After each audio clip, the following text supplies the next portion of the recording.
कौन है ये, कौन है ये?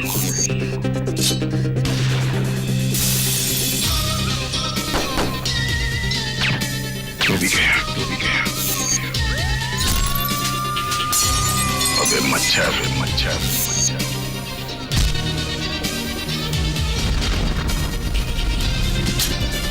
सोच के आगे, जुर्म के पीछे।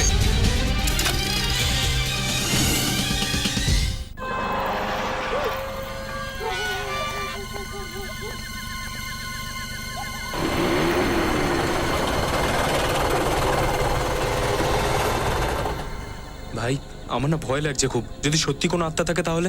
তাহলে আত্মাদের সঙ্গে অন্তাক্ষরী খেলবো? আর কি মারিস না ভাই, যদি সত্যি আত্মা থাকে তাহলে? হ্যাঁ, তো ওর সঙ্গে লড়ার একটা পথ খুঁজে নেবো আমরা, তুই টেনশন নিস না। কিন্তু কিভাবে? আরে আত্মা যখন সামনে আসবে না, আইডিয়া এমনি মাথায় চলে আসবে। এবার চল চল। না না, আমি যাব না। তুই ভয় পাচ্ছিস? ভীতু? আমি ভীতু নই। তাহলে চল ভেতরে, দেখি তোর মধ্যে কত সাহস আছে। চল। কি রে, কি হলো? তুই যে বলছিলিস তুই নাকি ভয় পাস না, তাহলে চল। ঠিক আছে চল।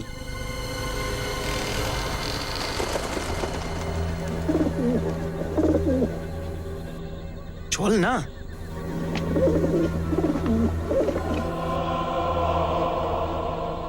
ভাই কি নিস্তব্ধ না এই জায়গাটা? আমি বলেছিলাম তোকে ভেতরে যাব না, কিন্তু তুই। এই ভিতর ডিম, তুই না কথায় কথায় ভয় পাস না তো? এটা একটা অ্যাসাইলাম ছিল, এক সময় কত লোক থাকতো বলতো এখানে। আওয়াজটা শুনতে পাচ্ছিস? কেউ সিঁড়ি দিয়ে উঠছে মনে হয়।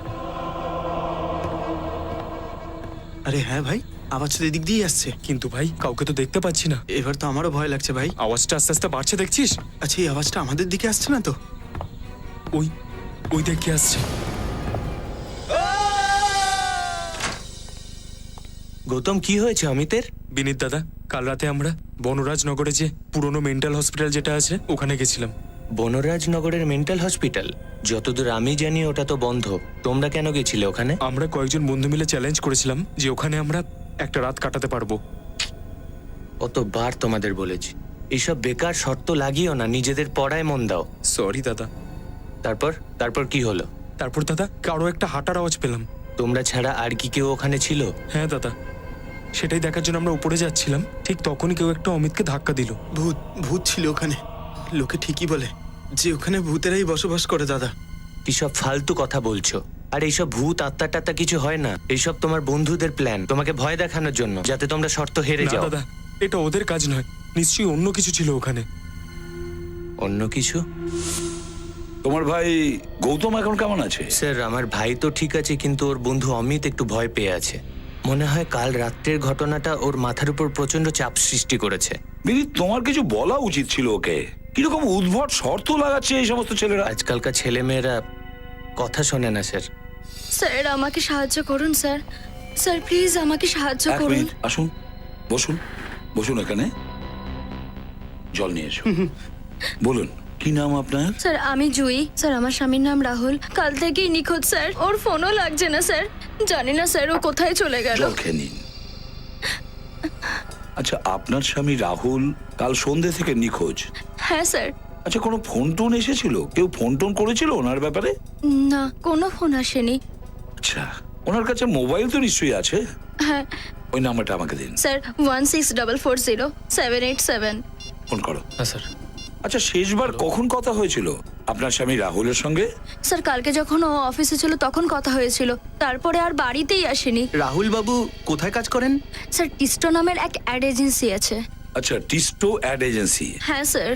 দেখুন, একদম চিন্তা করবেন না, আপনার স্বামীকে আমরা খুঁজে বের করব। Thank you so much sir. হ্যাঁ, স্যার মোবাইল কোম্পানি থেকে রাহুলের মোবাইলের লোকেশন জানা গেছে। কোথায় আছে?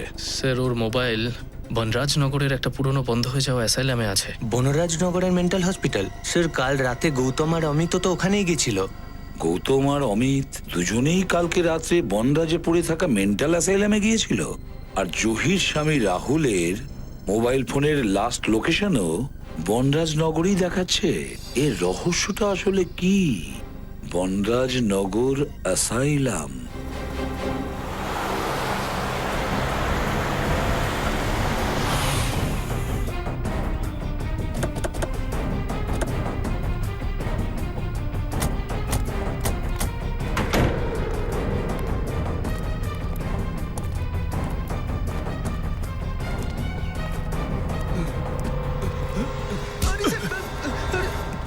কিরকম অদ্ভুত জায়গা। ওই রাহুলকে আমরা এখানেই পাবো। ওর ফোনের লাস্ট লোকেশন এখানেই দেখাচ্ছে, এই বন্ধ অ্যাসাইলামেই। খুঁজতে হবে। হেড্রিক, তুমি ওদিকটা যাও। পঙ্কজ, তুমি ওদিকটায়। মুখ বেঁকাবে না, তাড়াতাড়ি যাও। হ্যাঁ, যাচ্ছি স্যার। তুমি ওদিকটা যাও, আমি এদিকটা যাচ্ছি। হ্যাঁ, সাবধানে।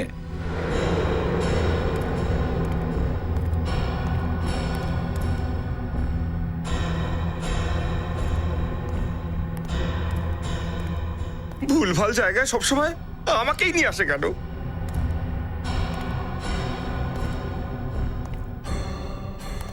নিখিলও তো ছিল, ওকে সাথে নিয়ে যেতে পারতো, কিন্তু না।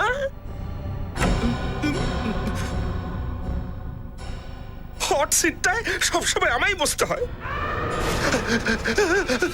স্যার, স্যার তাড়াতাড়ি আসুন স্যার, এখানে কেউ আছে?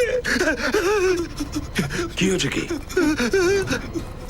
কি হয়েছে? হ্যাঁ স্যার, আমি না এখানে একটা মানুষের ছায়া দেখেছি স্যার। ছায়া দেখেছো? চল, ছায়া দেখেছে, চলো গিয়ে দেখি কে আছে এদিকে। কেউ নেই।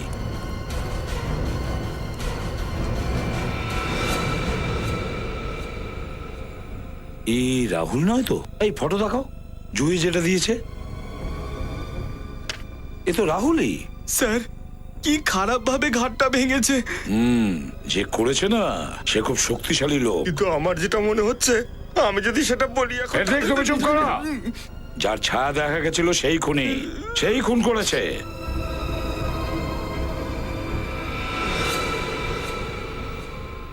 স্যার, হ্যাঁ, এই দেখুন স্যার। এটা হতে পারে রাহুলের ক্যামেরা। স্যার, রাহুল যদি এই ক্যামেরায় শুটিং করে তাহলে হতে পারে ওই খুনির রেকর্ডিং এখানে আছে। চেক করো।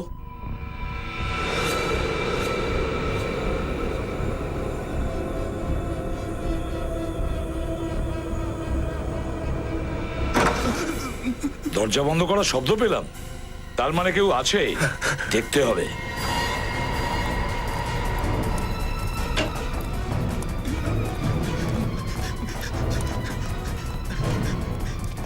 দেখো তো আওয়াজটা কোত্থেকে আসছে। স্যার, এখানে লাইট জ্বলছে, মনে হয় কেউ থাকে এখানে। হ্যাঁ,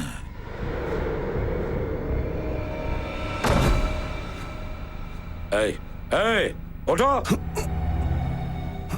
কে তুমি? এখানে কি করছো? আমি এখানেই থাকি। আমার বউ মারা গেছে, ছেলে আমাকে বাড়ি থেকে বার করে দিয়েছে। আমি ভিক্ষে করে কোনো রকমে পেট চালাই। আপনার ছেলে আপনাকে বাড়ি থেকে বাইরে বার করে দিয়েছে? ও তো লজ্জা হওয়া উচিত। এখানে একটা খুন হয়েছে। খুন? এখানে, এই বিল্ডিং এ। তুমি কি খুন হতে দেখেছিলে বা খুনের ব্যাপারে কিছু জানো? কাল আমি কিছু মানুষের চেঁচামেচি শুনেছি। হই হট্টগোল? হ্যাঁ, কয়েকটা লোক মদ খেয়ে চিৎকার চেঁচামেচি করছিল। আমি ভেবেছিলাম কেউ হয়তো মদ খেয়ে ফুর্তি করছে, তাই পাত্তা দিইনি। আচ্ছা, এখানে কোনো মেয়ে আসা যাওয়া করে? মেয়ে? ওই মরে যাওয়া মেয়েটা নার্স। নার্স? ও নার্স? হ্যাঁ, ও রক্ত পিপাসিনী। ও তার বদলা নেবার জন্য চারিদিকে ঘুরে ঘুরে বেড়ায়। রক্ত পিপাসিনী আত্মা।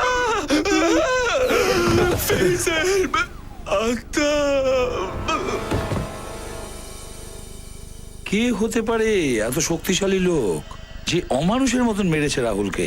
স্যার, হ্যাঁ, ফুটেজ রেডি। দেখাও।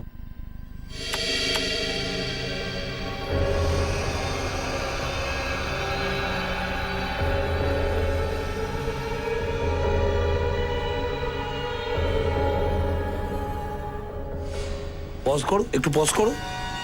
যারই ছায়া এটা, সে মাথায় কিছু পড়েছে, টুপির মতন কিছু। নার্সরা মাথায় যে ধরনের টুপি পরে থাকে, ঠিক ওই ধরনের। হ্যাঁ স্যার, ওই বয়স্ক ভদ্রলোকও তো বলছিল যে অ্যাসাইলামে একজন নার্স আসেন। একটু আগে থেকে প্লে করো। স্যার,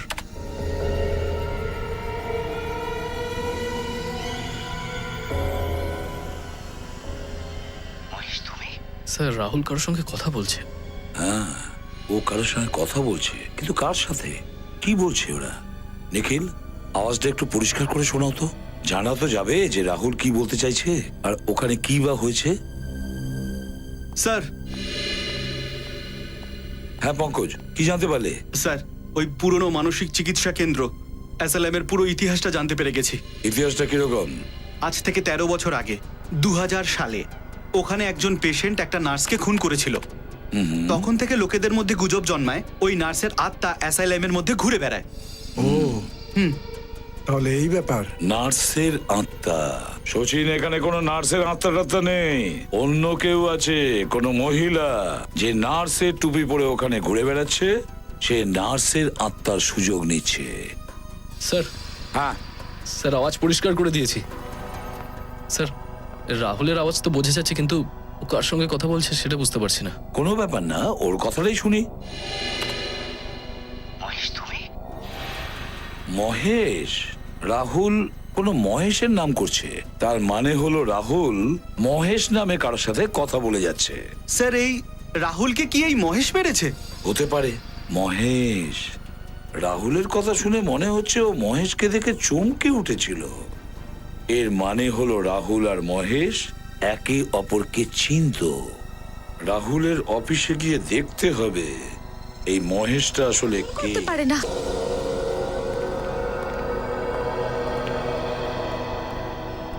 হ্যাঁ বলুন, কার সঙ্গে দেখা করবেন আপনারা? আপনি কে? আমি হলাম এই অ্যাড এজেন্সির ক্রিয়েটিভ হেড। আমরা সিআইডি থেকে আসছি। আপনার এই অফিসে রাহুল কাজ করতো, তার ব্যাপারেই জানতে এসেছি আমরা। রাহুল আমাদের জন্য অ্যাড ফিল্ম বানাতো, সব থেকে ভালো অ্যাড ফিল্ম ডিরেক্টর ছিল।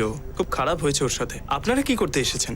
দেখুন, মানুষের শত্রুর সংখ্যা তার সফলতার সাথে ধীরে ধীরে বাড়তে থাকে। আপনি আমাকে এটুকু বলুন যে এই অফিসে রাহুলের কোনো শত্রু ছিল? এমন কেউ ছিল যে ওর সাফল্যকে হিংসা করত? না, একেবারেই না স্যার। দেখুন, আমরা এখানে সবাই মিলে একটা পরিবারের মতনই কাজ করি। এখানে কারোর সঙ্গে কারোর হিংসা বা শত্রুতা কিছু সবই কথার কথা। বেশিরভাগ সময় কোনো কাছের মানুষ বা কোনো বন্ধুর সফলতায় মানুষের ঈর্ষা হয়, তাই তো? দেখুন, আমি আপনার ভাবনা অস্বীকার করছি না, কিন্তু রাহুলের সাথে এখানে কারোরই কোনো শত্রুতা ছিল না। মহেশের সাথে? মহেশ? কোন মহেশ? কে মহেশ?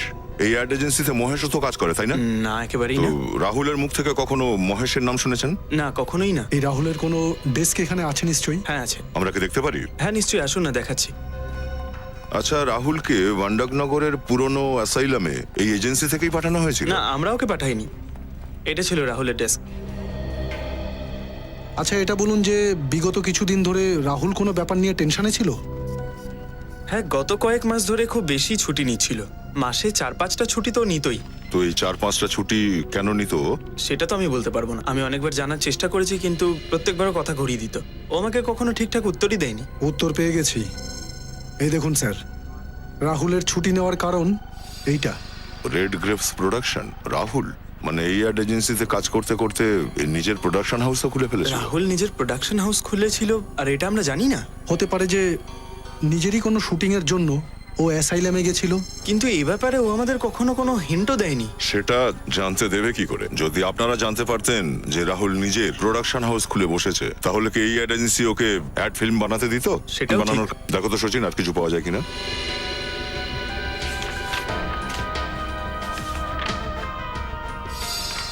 স্যার, আর কিছু তো নেই। এই দেখুন, এই ডায়েরিটা পেয়েছি। রাহুলের পার্সোনাল অ্যাপয়েন্টমেন্ট ডায়েরি। দেখি একবার শেষ কার সঙ্গে দেখা করেছিল রাহুল। আইওসি। আচ্ছা, এই আইওসিটা কি? এইটা তোমাদের কোনো ক্লায়েন্টের কোম্পানির নাম না তো?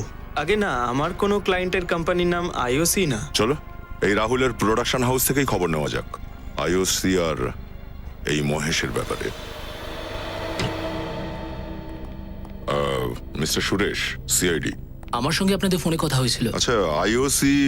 স্যার, আইওসি কি সেটা তো জানি না, কিন্তু মহেশ তো রাহুল স্যারের অ্যাসিস্ট্যান্ট ছিল। মহেশ রাহুলের অ্যাসিস্ট্যান্ট ছিল? একবারে মহেশকে ডাকো তো। স্যার, রাহুল স্যার ওনাকে 1 মাস আগেই কাজ থেকে বের করে দেয়। চাকরি থেকে বার করে দিয়েছিল? কিন্তু কেন?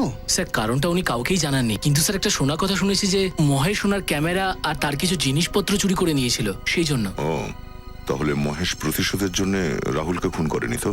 আচ্ছা, এই বনরাজনগরের বন্ধ অ্যাসাইলামে রাহুল কি করতে গেছিল? স্যার, ওখানে কিছু শুটিং এর কাজ চলছিল। কিসের শুটিং? আসলে রাহুল স্যার একটা ডকুমেন্টারি ফিল্মের উপর শুট করছিলেন। উনি এমন সব ভয়ঙ্কর জায়গায় গিয়ে শুট করতেন যেখানে ওনার মনে হতো যে ভূত আছে। আত্মার ওপরে ডকুমেন্টারি? তো কার জন্য তৈরি করছিল ফিল্মটা? স্যার, এরকম ডকুমেন্টারি ফিল্মের প্রশংসাকারী অনেকেই রয়েছেন। কিন্তু ওই জায়গাটাতেই শুটিং করার কি দরকার ছিল? স্যার, মহেশের কথায়। তো এটাতেও হাত আছে মহেশের? স্যার, মহেশ একদিন এমন সব ফুটেজ শুট করে এনেছিল যেটা দেখে রাহুল স্যারের মনে হয়েছিল যে ওখানে ভূত টুত আছে। আমরা কি ওই ফুটেজ দেখতে পারি? হ্যাঁ স্যার।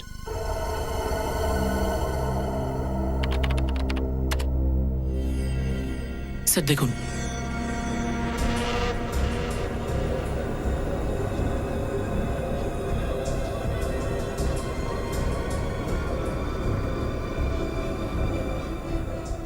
এক মিনিট পজ করুন।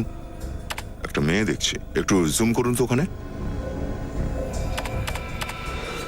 দেখলো সচিন, কাছেও মেয়েটার মুখটা পরিষ্কার দেখা যাচ্ছে। রাহুলের ভিডিও রেকর্ডিং এও তো একটা মেয়ে ছিল, তাই না? হ্যাঁ স্যার, মনে হচ্ছে এই মেয়েটা মহেশের সাথে যুক্ত আছে। এরা দুজনে মিলেই রাহুলকে খুন করেছে। এই সমস্ত প্রশ্নের উত্তর ওই মানসিক চিকিৎসা কেন্দ্রেই পাওয়া যেতে পারে।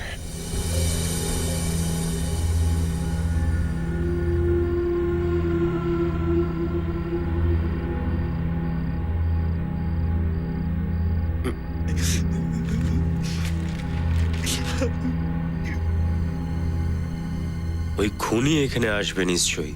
স্যার, আপনি এত কনফিডেন্সের সাথে কিভাবে বলছেন যে ও আবার ফিরে আসবে? সেটা এই কারণে পঙ্কজ, ওই খুনি এখানে আরো দুবার এসেছিল। একবার রাহুলকে মারতে, আর দ্বিতীয়বার যখন অমিত আর গৌতম এখানে কিন্তু এসেছিল। ওর বারবার এখানে আসার একটাই কারণ হতে পারে, কোনো এমন প্রমাণ তো নিশ্চয়ই আছে যেটা ও লুকোতে বা নষ্ট করে দিতে চাইছে। এক্স্যাক্টলি। আর যদি এখনো পর্যন্ত প্রমাণটা না পায়, তাহলে আবার আসবে প্রমাণ লোপাট করতে।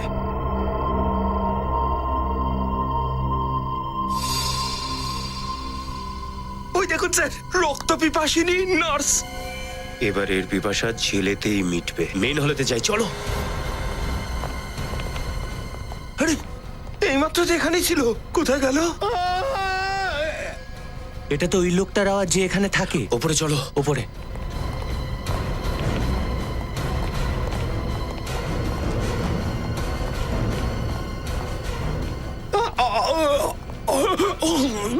কে করেছে এসব? ওই নার্সের আত্মাটা আমাকে ছাড়বে না, মেরে ফেলবে আমাকে। কোনো আত্মা টাত্তা নয়, কেউ ভেবে চিন্তে খেলা করছে। আজ ওর খেলা শেষ করবই। পঙ্কজ, ওকে বাইরে নিয়ে যাও। হ্যাঁ স্যার।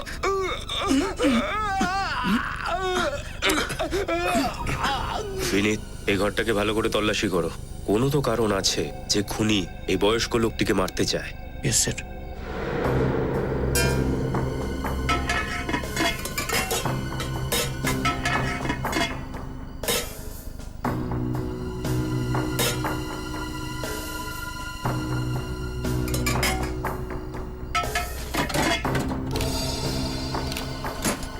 স্যার, এই দেখুন, এই খামটা এখানে রাখা ছিল, এর মধ্যে রাহুলের নাম লেখা আছে। রাহুলের নাম? এই খামটা আইওসি ল্যাব থেকে পাঠিয়েছে। এক মিনিট, রাহুলের ডায়েরিতে আইওসি ল্যাবের সঙ্গে অ্যাপয়েন্টমেন্টে কথা লেখা ছিল না? স্যার, খুনি আবার এই খামটা বারবার খুঁজতে এখানে আসছে না তো? দেখি এর ভেতরে কি আছে। হোয়াট? একটা মেয়ের হাড়ের টুকরোর ফরেনসিক রিপোর্ট? এটা আবার কি নতুন নাটক? একটা মেয়ের হাড়ের ফরেনসিক রিপোর্ট এই বয়স্ক লোকটির ঘরে কি করছে? স্যার, এটা রাহুলের লাশের পাশে আবার পাওয়া যায়নি তো, যেটাকে উঠিয়ে ও এখানে নিয়ে এসেছে? হতে পারে বিনীত। আবার এটাও হতে পারে যে রাহুলের মৃত্যুর আগে এই খামটা নিয়ে এখানে লুকিয়ে রেখে যায়। ওই সময় এই বয়স্ক লোকটি হয়তো ঘরে ছিল না। মনে হয় এটাই হয়েছিল। না হলে জিজ্ঞাসাবাদের পর ওই লোকটা আমাদের খামের ব্যাপারে নিশ্চয়ই বলতো, কিন্তু এ কিচ্ছু বলেনি। হ্যাঁ বিনীত, এই ব্যাপারটাও ঠিক। আইওসি ল্যাব থেকে হাড়ের টুকরোটা শালুকে স্যারকে পাঠিয়ে দাও।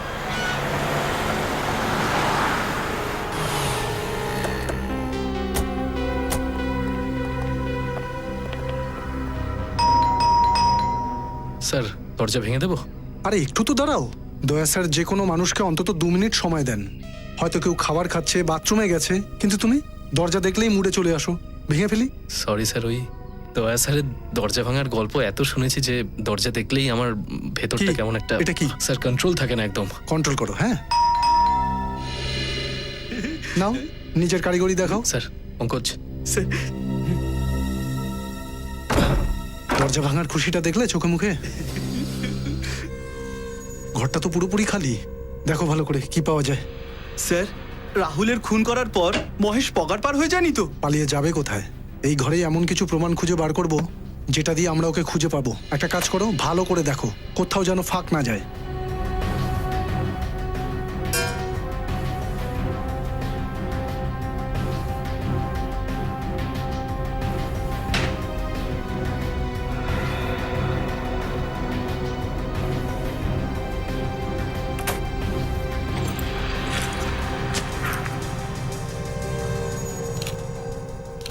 স্যার, স্যার মহেশের কাভার থেকে এই ব্যাগের ভেতর ক্যামেরা আর এই ট্রাইপডটা পেয়েছি।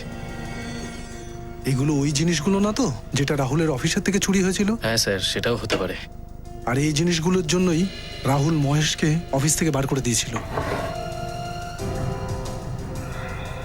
স্যার, এটা দেখুন, একটা মেয়ের ফটো পাওয়া গেছে আর পিছনে ওর নাম লেখা আছে, মধুমিতা। ও মাই গড, এটা তো সেই মেয়েটা যাকে আমরা অ্যাসাইলামের ফুটেজে দেখলাম।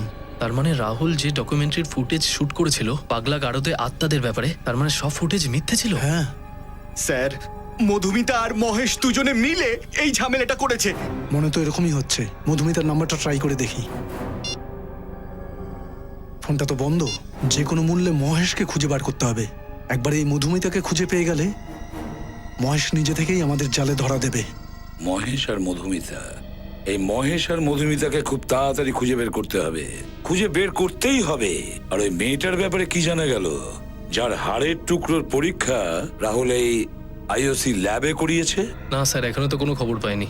স্যার, এই রিপোর্টটা চুরি করার জন্য ওই খুনি মনে হয় অ্যাসাইলামে গেছিল, কিন্তু ও সেটা হাতে পায়নি। হ্যাঁ, ও কি করে জানবে? এই রিপোর্টটা যে আমাদের কাছে আছে, এই খুনি এটা জানে না যে সিআইডির কাছে একটা ছোট্ট প্রমাণও অনেক গুরুত্বপূর্ণ টার্গেটে পৌঁছতে গেলে। স্যার, এই মহেশই রাহুলকে খুন করেছে নিশ্চয়ই। বাড়িতে দেখতে পেলাম না, আর ওর ফোনও বন্ধ। ওই মহেশ বাড়িতে নেই, তার উপরে ওর ফোনটাও বন্ধ, আর মধুমিতার ফোনটাও তো বন্ধ দেখছি। একটা কাজ করো, এই রাহুল যেখানে যেখানে গিয়ে ওর ডকুমেন্টারি শুটিং করেছিল না, সেখানে যাও আর খোঁজ করো। দেখো ও কোথায় হাড়ের টুকরো পেয়েছিল। স্যার, এই হলো প্রথম বাড়ি। আগে বলুন, আপনারা কাকে চান? আমরা সিআইডি অফিসার, আপনার সাথে কিছু কথা ছিল। আমার সাথে কি ব্যাপারে? ওই ডকুমেন্টারি ফিল্মের ব্যাপারে, যেটা রাহুল আপনার ঘরে শুট করছিল।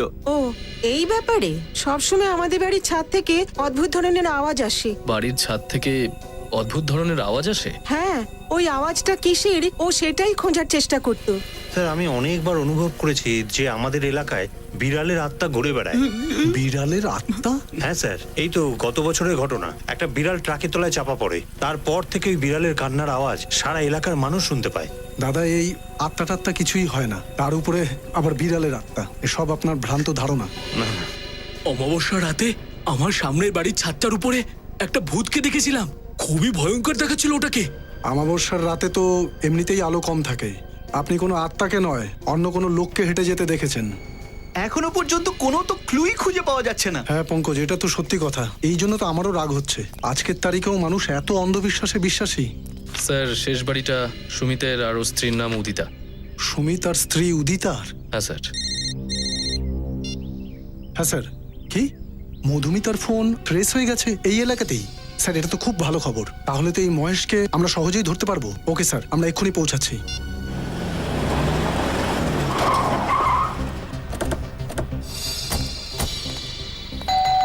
এখানেই ট্রেস হয়েছিল মধুমিতার মোবাইল।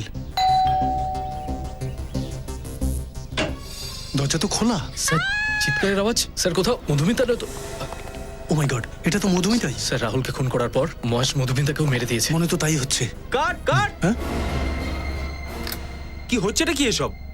কারা আপনারা? হ্যাঁ, আর এখানে কি করছেন? ভালো হলো আপনি নিজেই চলে এসেছেন অ্যারেস্ট হওয়ার জন্য। দুটো খুন করেছেন আপনি। এক মিনিট, এখানে কোনো খুন টুন হয়নি, শুটিং চলছে। মধুমিতা, ওটো আর বলো এদের। মধুমিতা, হ্যাঁ স্যার। তুমি আবার ঘুমিয়ে পড়েছিলে? না স্যার, এরা অ্যাক্টার্স নয় স্যার। আমি তো ভাবলাম আমাকে না জিজ্ঞেস করে সিনটা পরিবর্তন করে দিয়েছেন। পরিবর্তন তো এনার জীবনে এবার সিআইডি আনবে। আপনারা সিআইডি থেকে আগে এসেছেন? হ্যাঁ, আমরা সিআইডি অফিসার। কিন্তু স্যার, আমরা তো কোনো আইন ভাঙিনি, আর এখানে আমরা পারমিশন নিয়ে শুট করছি। আমি সবকিছু জানি যে তোমরা কি করছিলে। সবকিছু? হ্যাঁ, সবকিছু। এই ডকুমেন্টারি শুট করার অজুহাতে এই যে অন্ধবিশ্বাসটা ছড়াচ্ছ না, সেটা সবকিছু জানি আমরা। ওই অ্যাসাইলামেও শুটিং তুমি করছিলে। কিন্তু স্যার, আর আমি এটাও জানি যে রাহুলকে তুমি খুন করেছো। তুমি। এসব মিথ্যে, সব বাজে কথা স্যার। সব বাজে কথা বিউরোতে গেলে বুঝতে পারবে।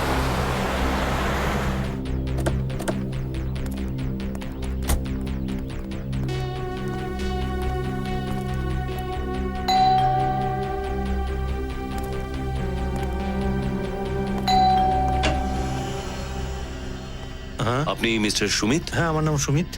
আপনারা কি আমার ব্যাংক থেকে লোনের জন্য এসেছেন? না না, লোন টোন কিছু না, আমরা সিআইডি থেকে আসছি। সিআইডি? কে এসেছে সুমিত? না না, কেউ না। তুমি এভাবে উঠে এলে কেন? ডক্টর তোমাকে বিশ্রাম নিতে বলেছেন। তেষ্টা পাচ্ছিল। তো আমায় বলতে না, আমি দিয়ে দিতাম। চলো রেস্ট নাও, চলো চলো চলো চলো। হ্যাঁ হ্যাঁ, সাবধানে যাও, বিশ্রাম করো। সরি, আসলে আমার ওয়াইফের শরীরটা ঠিক নেই। কি হয়েছে? সেরকম গুরুতর কিছু না, কিন্তু আয়রন একটু কম, এই জন্য একটু দুর্বল আছে। ডক্টর ওষুধ দিয়েছেন, কিছুদিনের মধ্যে ঠিক হয়ে যাবে। কিন্তু স্যার, সিআইডিরা এখানে এসেছেন, এখানে তো সব ঠিক আছে। মিস্টার সুমিত, কিছু সপ্তাহ আগে একজন রাহুল কুমার আপনার বাড়িতে ডকুমেন্টারি শুট করেছে, এটা জানার জন্য যে আপনার বাড়িতে আত্মা আছে না নেই। ও, ওই ডকুমেন্টারি বিষয়ে আপনারা এসেছেন? হ্যাঁ, আপনাকে জানিয়ে রাখি মিস্টার রাহুলের মার্ডার হয়ে গেছে। হোয়াট? রাহুল খুন হয়ে গেছে? কি করে? কে করলো এটা? হ্যাঁ, তারই এনকোয়ারি চলছে আর সেটারই খোঁজ খবর করছি আমরা। মিস্টার সুমিত, আপনি তো একজন পড়াশুনো জানা লোক, তাও আপনি ভূত প্রেতে বিশ্বাস রাখেন? স্যার, কারোর পড়াশোনা জানা না জানার সঙ্গে তফাৎ হয় না স্যার। যদিও আমার পুরো বিশ্বাস যে আত্মা বলে কিছু নেই। এই জন্যই তো রাহুলকে ডেকেছিলাম আমি, যাতে ও এই ঘরে শুট করে, আমার ওয়াইফের ভ্রমটা দূর হয়। ভ্রম? কিরকম ভ্রম? উদিতা সবসময় এই ঘরে একলা থাকলেই আওয়াজ শুনতে পায়, আর ওর মনে হয় কি যে কোনো আত্মা এখানে আছে যে ঘাটি গেড়ে বসে আছে। এই জন্য আপনি রাহুলকে বলেছিলেন যে এখানে শুটিং করতে, এটা জানার জন্য এখানে আত্মা আছে না নেই। এক্স্যাক্টলি। আর যেমনটা আমি বিশ্বাস করতাম, এই ঘরে কোনো আত্মা টাত্মা পাওয়া যায়নি। মিস্টার সুমিত, আপনার আপত্তি না থাকলে আমরা আপনার বাড়ির তল্লাশি করতে পারি? স্যার, আসলে আমার একটা ইম্পর্টেন্ট মিটিং আছে আর আমি অলরেডি লেট হয়ে গেছি। ইফ ইউ ডোন্ট মাইন্ড, এই তল্লাশি আপনি অন্য কোনো দিন নিতে পারেন? না না, মানে 5-10 মিনিট লাগবে। স্যার, একটা রিকোয়েস্ট, ওই যেমন আমি বললাম যে আমার ওয়াইফের শরীরটা ঠিক নেই, ওর যাতে কোনো অসুবিধা না হয়। না না, তার দিকে আমরা দৃষ্টি রাখবো।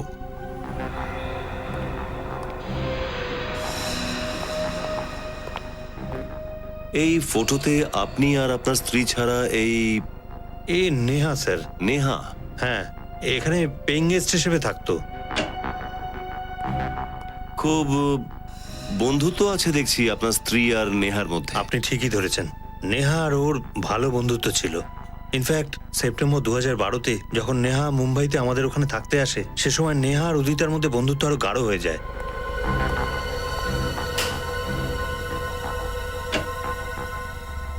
কিন্তু স্যার, আপনারা আসলে ঠিক কি জিনিস তল্লাশি করছেন? ওই এমন কোন সূত্র যাতে এই কেসের গোড়ায় আমরা পৌঁছতে পারি। কিন্তু স্যার, আপনাদের এটা কেন মনে হচ্ছে যে সেই সূত্র আমার ঘর থেকে পাওয়া যায়? না না, যেখানে যেখানে রাহুল শুটিং করেছিল আমরা সব জায়গাতেই যাচ্ছি, শুধু আপনার বাড়িতে নয়, সব জায়গায় যাচ্ছি আমরা।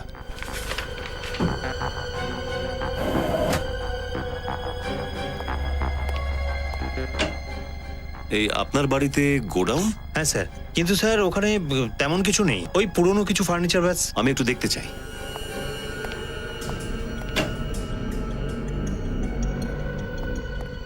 স্যার, ওই গোডাউনটা অনেকদিন পরিষ্কার করা হয়নি, ওই মাকড়সার জাল টাল আছে তো, আপনার পোশাক নষ্ট হয়ে যাবে।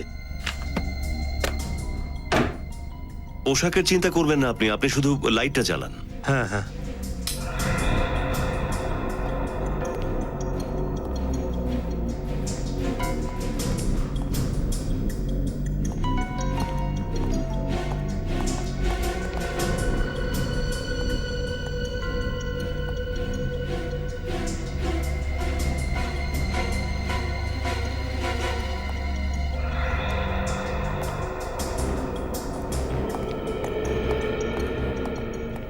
স্যার, পুরো বাড়ির ভালো করে তল্লাশি নিলাম, সেরকম কিছু পাওয়া গেল না। আমি বলেছিলাম না স্যার, আপনারা আসলে এখান থেকে কিছুই পাবেন না। ঠিক আছে সুমিত বাবু, এখন তো আমরা চলে যাচ্ছি, কিন্তু দরকার পড়লে আপনাকে আবার ডিস্টার্ব করতে পারি। স্যার, আপনারা শুধু শুধু আমাদেরকে সন্দেহ করছেন, আমরা রাহুলকে খুন করিনি। সব খুনি এই কথাই বলে যে সে খুন করেনি। রাহুলের ক্যামেরা তুমি চুরি করেছিলে, ওর বাকি জিনিসপত্রগুলো তুমি চুরি করেছিলে। চুরি করিনি স্যার, না বলে কিছু সময়ের জন্য ব্যবহার করেছিলাম এই ডকুমেন্টারি ফিল্মটা শুট করার জন্য। আর এই জন্য রাহুল তোমাকে চাকরি থেকে ছাড়িয়ে দিয়েছিল, আর তুমি ওর প্রাণ নিয়ে নিলে। এসব আপনি কি বলছেন? এরকম একটা ছোট ব্যাপারের জন্য আমি ওকে মেরে ফেলবো কেন? ওহো, চাকরি থেকে তোমাকে বের করে দিল আর এটা তোমার কাছে ছোট ব্যাপার? হ্যাঁ, এটা অনেক বড় ব্যাপার, বুঝেছো? আমাদের কাছে তো অনেক বড় ব্যাপার। আর তুমি মধুমিতা, তোমার বক্তব্যটা কি? স্যার, এইসবের মধ্যে আমাকে কেন ফাঁসানো হচ্ছে? কেউ তোমাকে ফাঁসাচ্ছে না, বুঝেছো? স্যার দেখুন, আমি তো একজন অ্যাক্ট্রেস, যে চরিত্রটা আমি পাই সেই চরিত্রটা আমি ভালো করে মন দিয়ে করি। হ্যাঁ, অনেক সততার সঙ্গে তুমি অভিনয় করো, এতটাই সততার সঙ্গে যে তুমি জানোই না যে তুমি কোন চরিত্রে অভিনয় করছো আর কিসের জন্য, তাই না? জানো এই খামে কি আছে? না, কি আছে? এই খামের মধ্যে ওই মেয়েটির ডিএনএ রিপোর্ট আছে, যেটা রাহুল ল্যাবে পাঠিয়েছিল। হাড়ের ডিএনএ রিপোর্ট? হ্যাঁ, হাড়ের। এবারে বলো, রাহুল ছাড়া আর কার প্রাণ নিয়েছো তুমি? ওই মেয়েটি কে ছিল যাকে তুমি মেরেছো? আমি কাউকে মারিনি। আপনারা কেন আমাকে বিশ্বাস করছেন না? তাহলে বনরাজনগর কেন গিয়েছিলে অ্যাসাইলামে রাহুলের পেছন পেছন? হ্যাঁ, ওকে ভয় পাওয়ানোর জন্য। কিন্তু ওগুলো শুধু মজা ছিল, মজা করেছিলাম। হ্যাঁ, আমি রাহুলের কাছ থেকে বদলা নিতে চেয়েছিলাম, ওকে শুধু ভয় পাইয়ে, ওকে মেরে নয়। আচ্ছা আচ্ছা আচ্ছা। আর ভয় দেখানোর জন্য তুমি মধুমিতাকে নিয়ে গিয়েছিলে নার্সের আত্মা সাজিয়ে, তাই না? নার্সের আত্মা? হ্যাঁ, নার্সের আত্মা। একদমই নয় স্যার, মহেশের সাথে শুধু আমি একবারই শুটিং করেছিলাম এর আগে, আর ওতে আমি নার্স হইনি। হ্যাঁ স্যার, ওখানে আমি একাই গিয়েছিলাম, আমার সাথে কেউ ছিল না। একা গিয়েছিলে? তার মানে স্যার ছায়া ছিল না, ওই আত্মাটা আসল ছিল। পঙ্কজ, যদি তুমি একা গিয়ে থাকো তাহলে তুমি কোথায় ছিলে 25শে ফেব্রুয়ারি রাতে? বলো। আমি আমার বন্ধু নিশার বিয়েতে গিয়েছিলাম, আপনার যদি জানার থাকে জিজ্ঞেস করতে পারেন। সেটা তো আমরা জেনেই নেব, পুরোটাই জিজ্ঞেস করে নেব তোমাদের দুজনের ব্যাপারে। আপাতত তোমাদের ছেড়ে দিচ্ছি, কিন্তু একটা কথা মনে রেখো, যদি দরকার পড়ে তাহলে তোমাদের দুজনকে আবার এখানে আসতে হবে, বুঝেছো? তোমরা যেতে পারো। Thank you sir.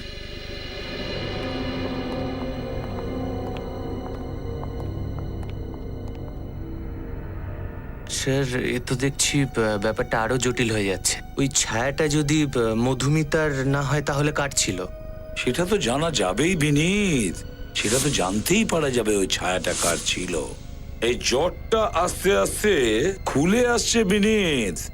স্যার, তার মানে কেসের সাথে আরো কোনো মেয়ে জড়িত আছে? হতে পারে। ফরেন্সিক ল্যাবের রিপোর্ট কোথায়? Yes sir.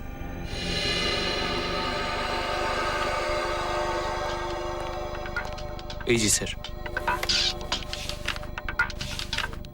এই দেখো শালুখের রিপোর্ট, হাড়ের থেকে জিঙ্ক অক্সাইডের ট্রেসেস পাওয়া গেছে। জিঙ্ক অক্সাইড তো র্যাট পয়জনে, সাধারণত ইঁদুর মারার বিষে ব্যবহার হয়ে থাকে। একটু মনে করে বলো, তোমরা যখন ওই 4টে বাড়িতে জিজ্ঞাসাবাদ করার জন্য গিয়েছিলে যেখানে রাহুল ওর ডকুমেন্টারির শুটিং করেছিল, ওখানে কি তোমরা কোনো র্যাট পয়জন দেখেছিলে? একটু ভালো করে ভেবে দেখো। ইঁদুর মারার বিষ মনে পড়েছে স্যার। এই সুমিত আর উদিতার গোডাউনে আমি একটা ইঁদুর মারা কল দেখেছি। ইঁদুর মারা কল দেখেছিলে সুমিত আর উদিতার বাড়িতে? যদি ইঁদুর মারা কল থেকে থাকে তাহলে ইঁদুর মারার বিষও থাকবে। এই সুমিত আর উদিতা নিশ্চয়ই আমাদের কাছে কিছু না কিছু লুকোচ্ছে। সুমিত আর উদিতার ইন্টারভিউয়ে একটা ব্যাপার দেখার আছে সচিন। সেটা কি স্যার? যেই উদিতার নেহার নামটা করলো, সুমিত টেনশনে পড়লো। স্যার, আমারও সেরকমই মনে হচ্ছিল, কিন্তু এই নেহা তো উদিতার বান্ধবী, ওর বাড়িতে থাকতে গেছিল, তাহলে সুমিতের ওকে নিয়ে কি প্রবলেম? কিছু তো আছে সচিন যেটা গড়বড়ে। এই নেহা এদের বাড়িতে থাকতে এসেছিল আর তারপর হঠাৎ উধাও হয়ে গেল। হ্যাঁ স্যার, কিছু তো একটা ব্যাপার আছে যেটা আমরা এখনো জানতে পারছি না। উদিতাও তো ওর ইন্টারভিউয়ে এই নেহা কোথায় থাকে সেটা বলেছিল, তাই না? এই সিপি কলোনি, পুনে। পুনে মানে ওখানে নেহার বাড়িতে গিয়ে জানতে হবে কি ঘটেছিল। হ্যাঁ হ্যাঁ, আসছি।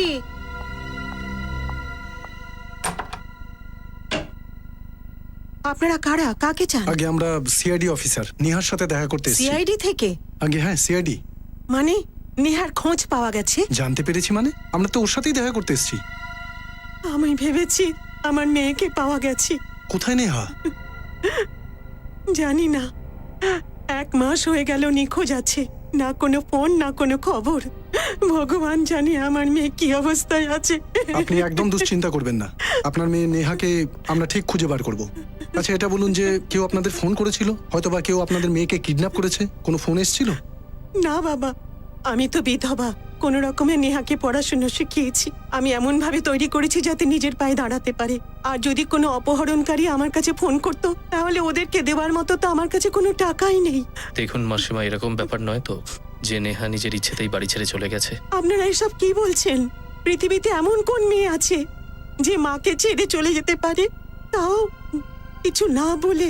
যদি আপনার আপত্তি না থাকে তাহলে আমরা নেহার ঘরটা একটু সার্চ করে দেখতে পারি, হয়তো ওর ঘর থেকে কিছু একটা পেলাম যেটা নেহাকে খুঁজতে সাহায্য করবে। পঙ্কজ, যাও ঘরটা সার্চ করো। কোথায় ওর রুমটা? বাদিকে। Thank you. আচ্ছা এটা বলুন যে নেহার সাথে শেষবার আপনি কখন কথা বলেছিলেন? 19শে জানুয়ারিতে, যেদিন ওর আসার কথা ছিল। সকালবেলা ফোনও করেছিল, ও বলেছিল 12টার বাসে আসবে। কিন্তু কিন্তু আসেনি। আপনার কি মনে হয় নেহা কোনো ব্যাপার নিয়ে টেনশন করছিল, চিন্তা করছিল? নেহা যে দুশ্চিন্তায় ছিল সেটা আমাকে কখনো বলেনি, কিন্তু আমি যে ওর মা হই। আপনার কি মনে হয় কি ব্যাপারের জন্য নেহা টেনশনে ছিল? ওর টেনশনের কারণ কি ছিল? বাবা, নেহা তো বড় বড় স্বপ্ন নিয়ে মুম্বাইতে গেছে, আর কিছু করে দেখানোর ইচ্ছে ছিল, কিন্তু যখন ও বলল ও পুরোপুরি ভাবে বাড়িতে চলে আসবে, তখনই আমি বুঝতে পেরে গেছি নিশ্চয়ই কিছু হয়েছে, আর যে কারণে আমার মেয়ের চিন্তা ভাবনা অদ্ভুত ভাবে বদলে গেল।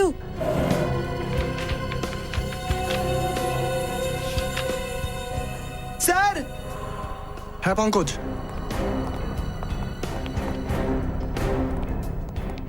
স্যার এটা ভালো করে দেখুন। সুমিত নেহাকে একটা বার্থডে কার্ড দিয়েছিল। To my beloved Neha, happy birthday 16 July from Sumit. এর মধ্যে তো 16 জুলাই ডেট লেখা আছে। ওই সময় তো নেহা উদিতা আর সুমিতার কাছে থাকতেও যায়নি। তার মানে স্যার সুমিত আর নেহা একে অপরকে আগে থেকেই চিনত, আর হয়তো এদের মধ্যে। হ্যাঁ নিখিল, এই কার্ডটা দেখে তো সেটাই মনে হচ্ছে যে ওদের দুজনের মধ্যে কিছু না কিছু একটা ব্যাপার ছিল। স্যার, স্যার ওই হাড়ের ফরেন্সিক রিপোর্টটা যে আমরা বয়স্ক লোকের ঘর থেকে পেয়েছিলাম সেটা তো নেহারই হতে পারে। নিখিল, নেহার চিরুনিটা নিয়ে নাও। নেহার চুলের ডিএনএ টেস্ট করাতে হবে, জানতে পারা যাবে যে ওই হাড়টা নেহার ছিল কিনা। আরে সূর্য স্যার, আপনি একদম টেনশন করবেন না। হ্যাঁ হ্যাঁ, আমাদের প্ল্যানটা একদম পারফেক্ট চলছে। আরে এসিপি স্যারের ল্যাপটপ থেকে যে আমি ডেটাগুলো চুরি করেছিলাম না, সেটা আমি ডিসিপি স্যারকে দিয়ে দিয়েছি। আপনি একদম টেনশন করবেন না, সবকিছু ঠিক আছে। আপনাকে আমি পরে ফোন করছি স্যার।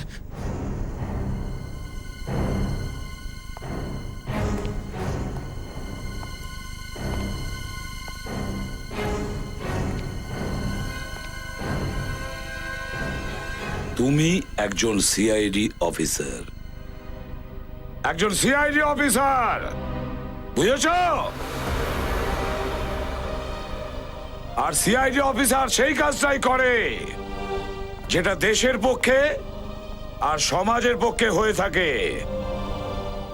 স্যার আমি সমাজকে নিয়ে ভাবি স্যার। চুপ করো, নিজেকে জিজ্ঞেস করো, না হলে তাকে জিজ্ঞাসা করো যার হয়ে তুমি এই কাজগুলো করছো। জিজ্ঞেস করো নিজেকে যে তুমি কি ঠিক কাজ করছো, যেটা দেশের স্বার্থে হচ্ছে, নাকি এর পেছনে কোনো অন্য উদ্দেশ্য আছে। স্যার, হ্যাঁ স্যার নেহার চুলের ডিএনএ রিপোর্ট এসে গেছে।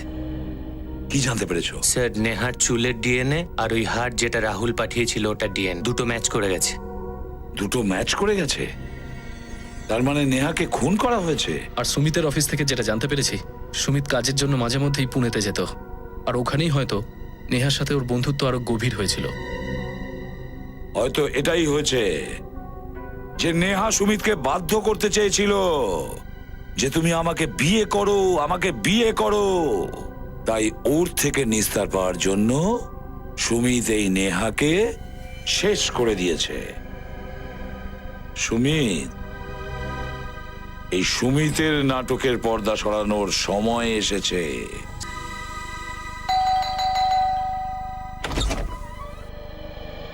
আগে আপনারা? আপনি কি কোনো জগিং টগিং এ যাচ্ছেন উদিতা দেবী? আগে না, মানে বাস এমনি হাঁটতে বেরোচ্ছিলাম। আচ্ছা, সুমিত কোথায় আছে একটু ডাকুন তো। সুমিত তো বাড়িতে নেই। আপনি মিথ্যে কথা বলছেন না তো? আচ্ছা, আমি আপনাদের মিথ্যে কেন বলবো? কিন্তু আপনারা সুমিতকে খুঁজছেন কেন? খুব তাড়াতাড়ি বুঝতে পারবেন আপনি। শ্রেয়া, বিনীত, খুব ভালো করে বাড়িটা তল্লাশি করো। Yes sir. কিন্তু আরে আপনারা আগে একবার এই বাড়ি তল্লাশি নিয়েছেন, তাহলে আবার এখন কেন?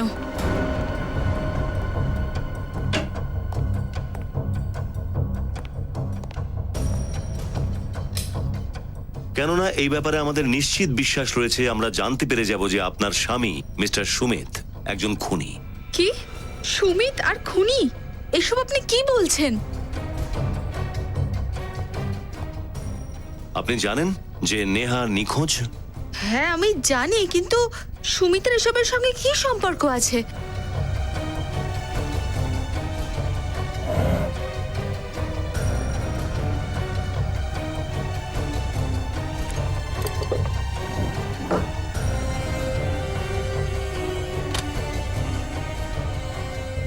কেননা সে নিখোঁজ হয়নি, ওকে খুন করা হয়েছে আর সুমিতই মেরেছে ওকে। সুমিত নেহাকে খুন করেছে? এসব আপনি কি বলছেন?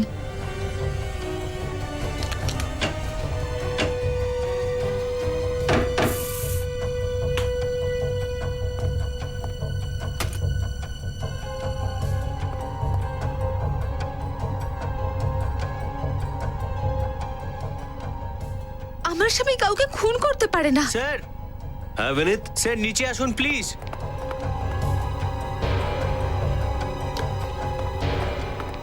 হ্যাঁ বিনীত, স্যার এই দেখুন স্যার।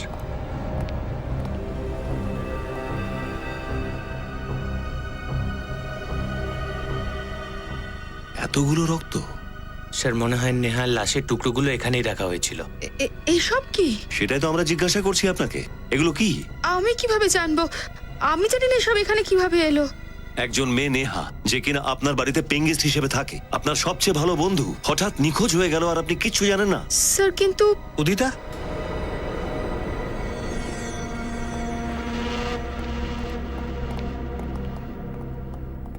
উদিতা, আরে আসুন আসুন সুমিত বাবু, আপনার জন্য অপেক্ষা করছিলাম আমরা। আপনারা আবার? বাস শেষবারের মতো, এরপর তো জেলেই আপনার সাথে আমাদের দেখা হবে। জেলে? কি বলছেন আপনারা? সত্যি কথা বলছি আমরা, নেহাকে নিষ্ঠুরভাবে খুন করে ফেলেছেন, এখন নির্দোষ আছেন। কি? নেহা খুন হয়ে গেছে? কি বলছেন আপনারা? আমি কেন মারবো ওকে? ও তোমার ভালো বন্ধু ছিল। বন্ধুত্ব যখন প্রেমের রং নেয় তখন জীবনে ঝড় চলে আসে। দেখুন, আপনারা যা ভাবছেন সেটা একদমই নয়। মিস্টার সুমিত, তুমি যে নেহাকে প্রেমের গ্রিটিং পাঠিয়েছিলে সেটা আমাদের হাতে চলে এসেছে।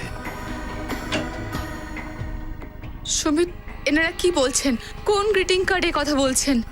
উদিতা, এদের কথায় বিশ্বাস করো না, এরা মিথ্যে বলছে।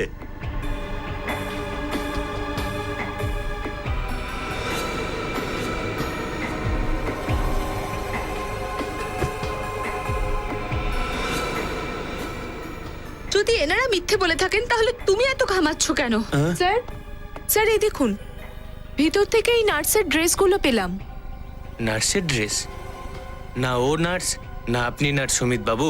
তাহলে এই নার্সের পোশাক কে পরে? ভুলে গেলে বিনীত, রাহুলের খুনিও নার্সের ড্রেসই পরা ছিল। স্যার তাছাড়াও এই মার্শাল আর্টের ড্রেসও পেয়েছি স্যার, ব্ল্যাক বেল্টের সাথে। ও, তাহলে তুমি মার্শাল আর্টও জানো? না না স্যার, আমি মার্শাল আর্ট জানি না, ও তো উদিতা জানে। উদিতা দেবী, আপনি মার্শাল আর্ট জানেন? আর একজন মার্শাল আর্ট এক্সপার্টই রাহুলের এভাবে ঘাড় ভেঙে দিতে পারে। উদিতা দাঁড়াও।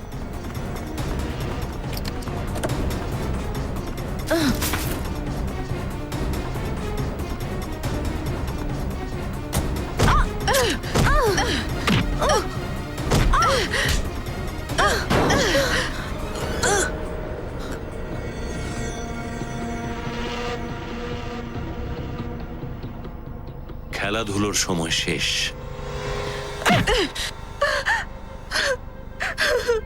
তুমি কেন করলে সব? নেহার আমি খুব ভালো বন্ধু ছিলাম, তাই নেহা যখন পুনে থেকে মুম্বাই এলো তখন আমি ওকে আমার বাড়িতে থাকতে দিই। তার বদলে ও আমায় কি দিল? ও আমার স্বামীকে ছিনিয়ে নিল। লাশ কোথায় নেহার? পেছনে গার্ডেনে পোতা আছে। আমার এরকম মনে হয় যে এই বাড়িতে যে আওয়াজগুলো হয় সেটা নেহার আত্মার। আত্মার নয়, তোমার অন্তরাত্মার আওয়াজ। তোমার অপরাধ, তোমার আত্মগ্লানি তোমাকে ততদিন অসুবিধায় ফেলবে যতদিন তোমার কৃতকর্মের শাস্তি তুমি না পাও। হয়তো ফাঁসি হবে তোমার।